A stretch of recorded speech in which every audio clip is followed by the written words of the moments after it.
AFR Talk. AFR Talk. This is Crane Durham's Nothing But Truth. Yeah, you better be listening to Exploring the Word. Good friend, Pastor Bert Harper and Dr. Alex McFarland. Great show. And then Washington Watch with our friend Tony Perkins. I mean, you got a great lineup here. You lock it in right now. AFR Talk. Crane Durham's Nothing But Truth. Proudly on AFR Talk. Look forward to seeing everybody for Share-a-thon. I'll talk more about that in a little while. But it puts a smile on my face because we really are the American Family Association, AFR Talk, American Family Radio. And there are so many people who are delivering what we put out here. You hear the product, and you hear it in American Family News, onenewsnow.com. You also hear it and see it with publications of the AFA Journal. It's a really, I'm going to say this, it's a really, really good resource. Captain Obvious has just entered the building. Crane Durham's Nothing But Truth. Let's get back to it. You want to comment on live show? You can. Did you just remove, articles as a speech? You want to comment on the live show? Yes, okay, thank you, Crane. I know you're excited. It's your favorite time of the week because Pastor Aaron Fruh is going to join us at the bottom of the hour, and we're going to be talking about, some statements made by Abu Mazen today. That would be Mahmoud Abbas, Palestinian president, and we are going to talk about that and how it relates to Israel's survival. This is just, it's huge, it's important, and you want to know about it. Plus, Kenya, the attack. What do you say when you're asked if you're a Christian and a gun is held to your head? What does Scripture say? Let's move now to the treatment, just for a moment, of Ted Cruz in his filibuster, quasi-filibuster, as it's been called, faux filibuster by some, in trying to stop the vote to invoke cloture, which would be a vote to strip out, in essence, the net would be to strip out the language of the Obamacare, the funding in the bill, the House bill that came over to the Senate. Here is how Wendy Davis was portrayed. This is Wendy Davis. Remember Wendy Davis, Texas State House? Yeah. The abortion, 20 weeks, 24 weeks to 20 weeks, and a filibuster. She definitely wants to make sure that you can kill the baby at 24 weeks. So here is how the press covered that for one Wendy Davis. Roll it. The marathon filibuster that went viral has turned a little-known Texas lawmaker into a national political star. If I were Wendy Davis, I would not limit myself to think about just being the governor of Texas. I think that she is a star. I think she has the guts, the political moxie. She is exactly what women in this country have been begging for. It has also catapulted you in the political limelight. Will you run for governor or for national office now? Some political analysts are comparing it to the 1988 Democratic Convention speech that catapulted Ann Richards to the national stage. A Democrat in the governor's mansion here, unthinkable a week ago, a maybe today. Oppose pro-life legislation, and you are a maverick. It's amazing. And then you have Ted Cruz. How did he do? Roll it.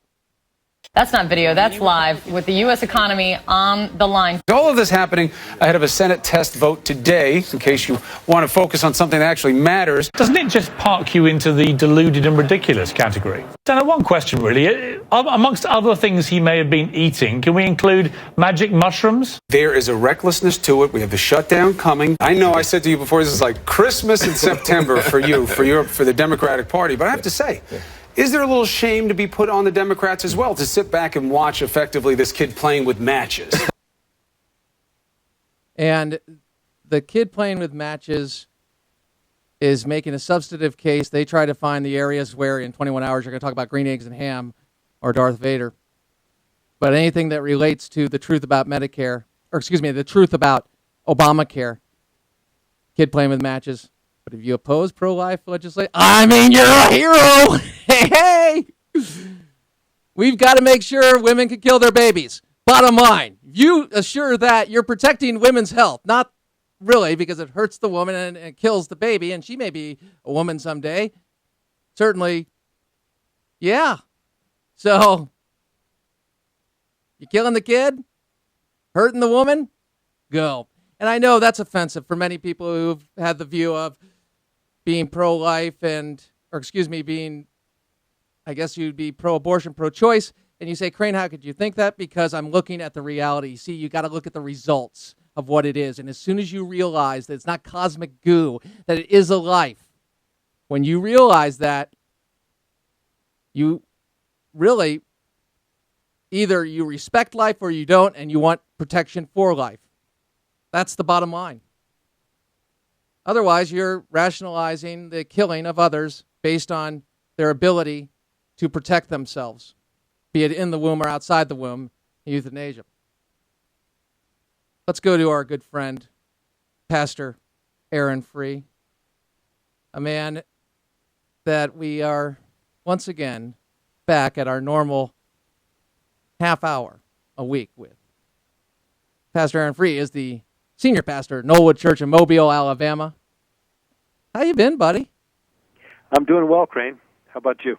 I'm doing well. You know, I know sometimes when I'm characterizing things, I forget that, okay, people are going to sometimes hear what I have to say and then immediately be turned off, and I don't want that to happen. At the same time, I want to make sure that I uphold my principles. I don't sacrifice those in my presentation. Because I remember when it came to the pro-life argument, I had a friend debate me. It was beautiful. Years back, decade plus ago, Todd, I won't give his last name, but I believe he lives in Kentucky now. Great guy. And he said, you're pro-life for yourself, but pro-choice for everybody else? How is that? And he challenged me. And he said, but it's a life. How do you get beyond it's a life? What about the fact that it's a life? How can you allow for others and support for others to take that life? And I couldn't get around it.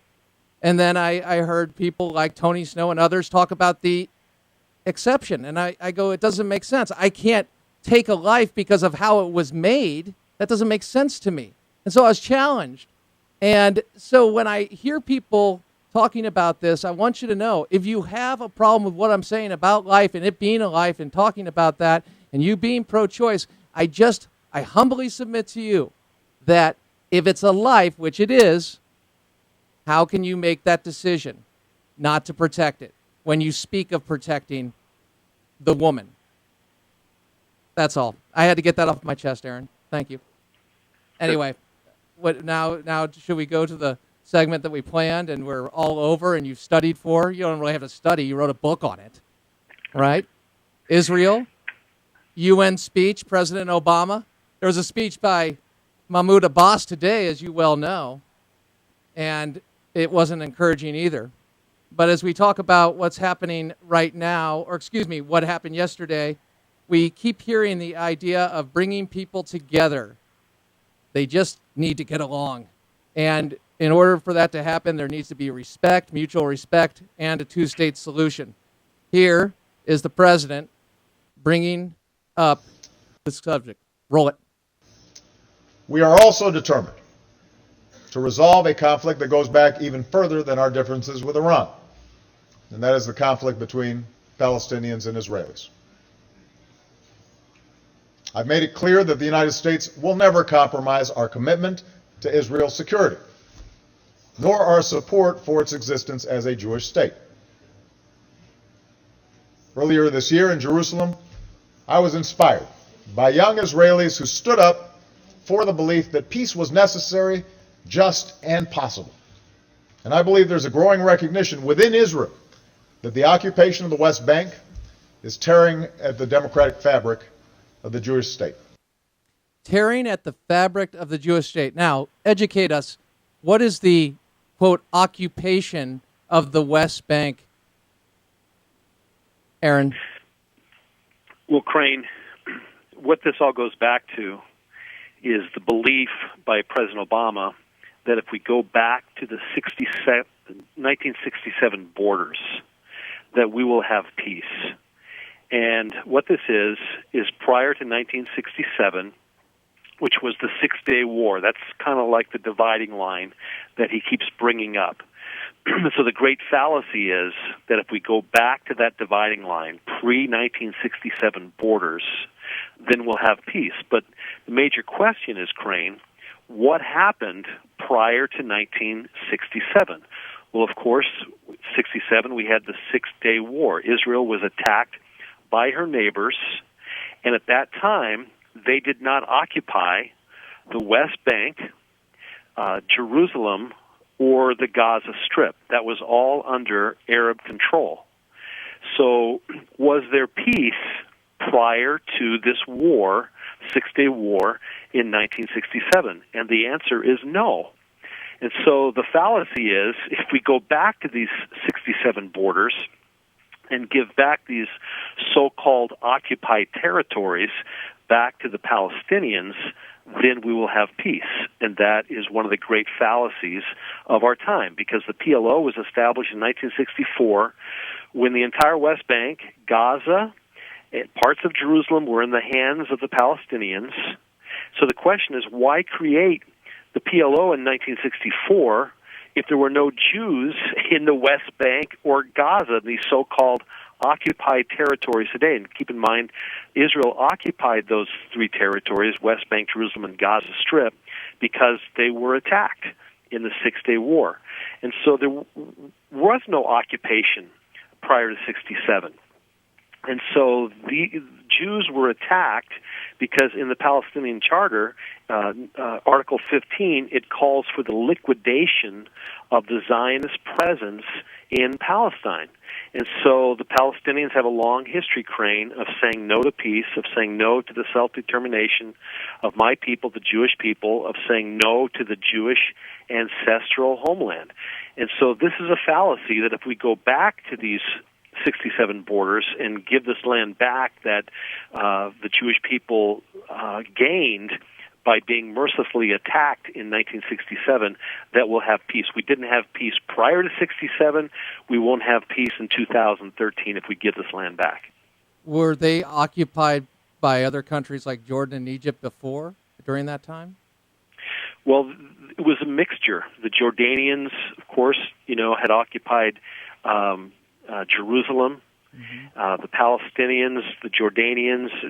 Palestinians are basically Jordanians in a mixture. They never had a homeland. That's another fallacy. The Palestinians don't have a Palestinian language. Palestine was created, this nation was actually created by Yasser Arafat when he stood up before the United Nations and declared that we are the Palestinian people. Prior to that, there was no national identity of Palestinians. It's a created nation from a group of Bedouins that were forced out of Israel by their Arab neighbors in 1947, 48 in the War of Independence, by their Arab neighbors, believing that they were going to massacre all the Jews, and they didn't want these people to get in the way.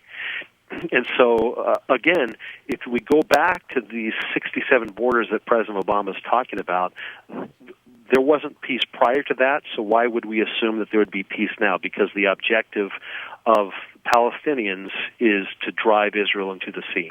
All right, and I'm just want to make this point, and you can say wrong, right, whatever it may be, please.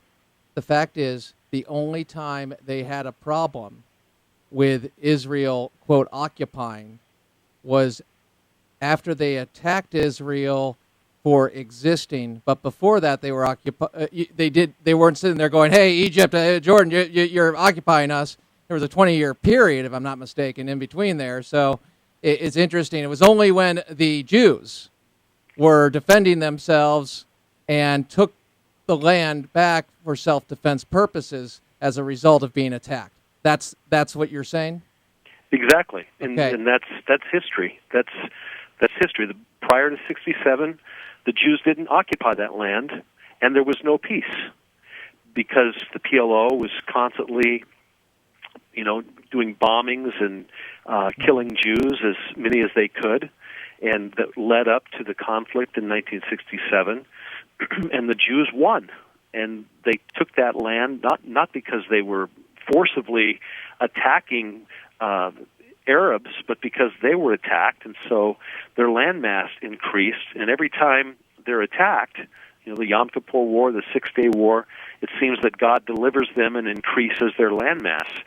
But again, going back to the 67 borders would leave Israel now defenseless, and they would cease to be a nation. And I think President Obama understands that. He knows that they will be a defenseless nation by going back to these borders. And I want to get to that. And the reason I'm making these points after you've made them eloquently and beautifully is I want people to realize that when we're talking about this conflict, it's not a conflict. The conflict, if you really want to look at it, is Israel's existence is in conflict with their enemies' desires to rid them, push them into the sea, get rid of them altogether. That's the conflict. So there's right and wrong here, and hopefully as you're listening to this, even if you have a different point of view, listen to the information. Drink it in, please. Crane Durham's Nothing But Truth. Now we go to President Obama yesterday speaking to the issue of the Palestinians and their plight. Roll it. Likewise, the United States remains committed to the belief that the Palestinian people have a right to live with security and dignity in their own sovereign state. On the same trip, I had the opportunity to meet with young Palestinians in Ramallah, whose ambition and incredible potential are matched by the pain they feel in having no firm place in the community of nations.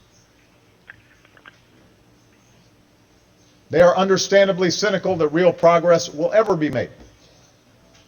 And they're frustrated by their families enduring the daily indignity of occupation. But they too recognize that two states is the only real path to peace.